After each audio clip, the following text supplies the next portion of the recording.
Bismillahirrahmanirrahim. Sebenarnya persoalan nikah itu di luar jodoh ada taufik Allah Subhanahu wa taala.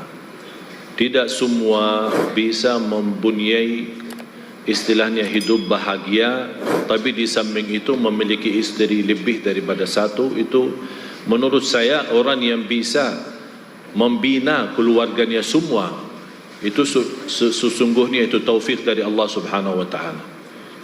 Jadi bukan semua orang sanggup, apalagi kebiasaan kita di Indonesia dan kita melihat seperti ini. Di Arab pun sekarang tidak hampir sama di Indonesia. Tidak semua bisa menerima kondisi itu. Dari zaman Rasul, tapi karena namanya Rasul, Allah berikan kemampuan bisa menjadi suami yang adil, kemudian jujur, dan bisa membina keluarga yang begitu banyak istrinya. Jadi tidak bisa kita jelaskan karena alasannya si orang ini menikahi lagi gara-gara masalah dalam rumah tangga, kemudian terjadi korban menceraikan istri pertama, berarti kita memutuskan tak boleh orang nikah lagi. Saya tidak berani, ini karena urusan agama. Tapi yang jelas, yang bertanggung jawab dalam hal itu adalah suami, bukan istri yang pertama atau istri yang kedua. Karena sebagai imam, sebagai pemimpin, sebagai yang tanggung jawab, sebagaimana firman Allah, ar-rijalu qawwamuna 'alan nisa.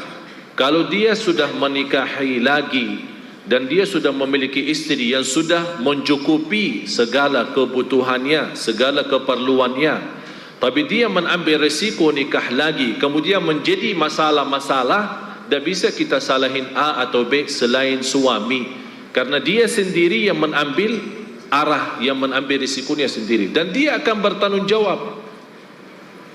Dan sudah berkali-kali kita jelaskan, kalau tidak sanggup adil, artinya jangan sampai itu. Kata adil ini sebenarnya jamaah sekalian itu sangat luas, pintunya bukan pendek, atau difikirkan adil itu berarti adil dalam hubungan atau adil dalam makanan. Tidak, dalam perasaan pun terhitung, dalam ucapan pun terhitung. Apa yang kamu ucapkan sama yang pertama, ya dinilai juga sama yang kedua. Jangan pura-pura bercakap-cakap atau berkata-kata yang tidak sesuai. Kalau soal masalah hati, itu kan milik Allah dan kita tidak bisa tentukan.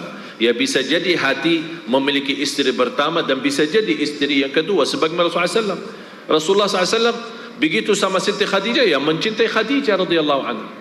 Tapi begitu menikah Siti Aisyah radhiyallahu anha, Rasulullah SAW berkata, saya lebih mencintai Siti Aisyah daripada istri-istri lain. Oleh karena itu, yang mengambil risikonya dan dosa dalam hal itu adalah seorang suami, karena dia yang diberikan amanat oleh agama. Ar-rijalu qawwamuna 'alan nisa. Rijal itu pemimpin, so kaum laki-laki pemimpin. Tapi pemimpinnya bagaimana? Bukan orang yang memukul istri, yang marahi istri, yang menyakiti istri, bukan. Yang di sini pemimpin yang adil, yang jujur, yang kasih sayang, yang amanat, menghargai istrinya di dalam rumah maupun di luar rumah. Seolah-olah selalu ada istrinya di samping dia. Orang-orang suami terbuka sama istrinya, istrinya terbuka sama suami. Itulah yang perlu kita jaga.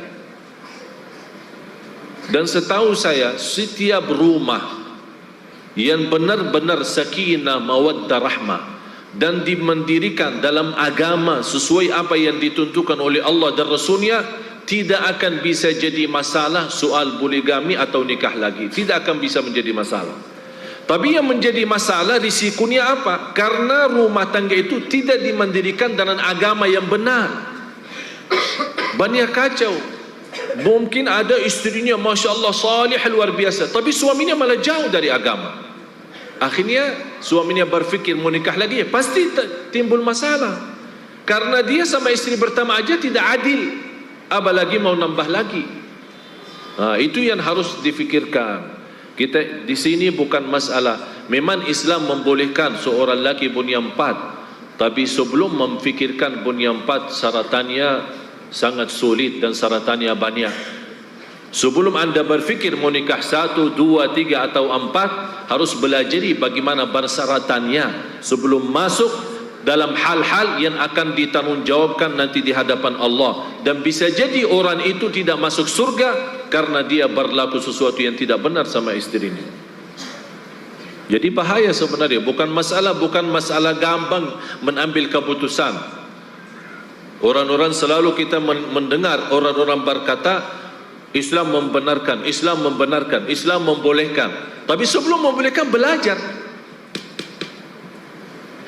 belajar apa risikonya, apa. Banyak hal yang perlu dipelajari, sejarah sosial, sejarah ekonomi, sejarah politik, sejarah kehidupan kita sehari, budaya termasuk terhitung.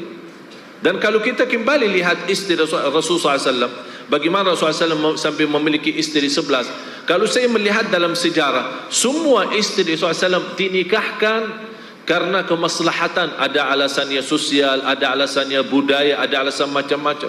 Dan kita melihat semua istri Rasulullah SAW sudah tua dan janda.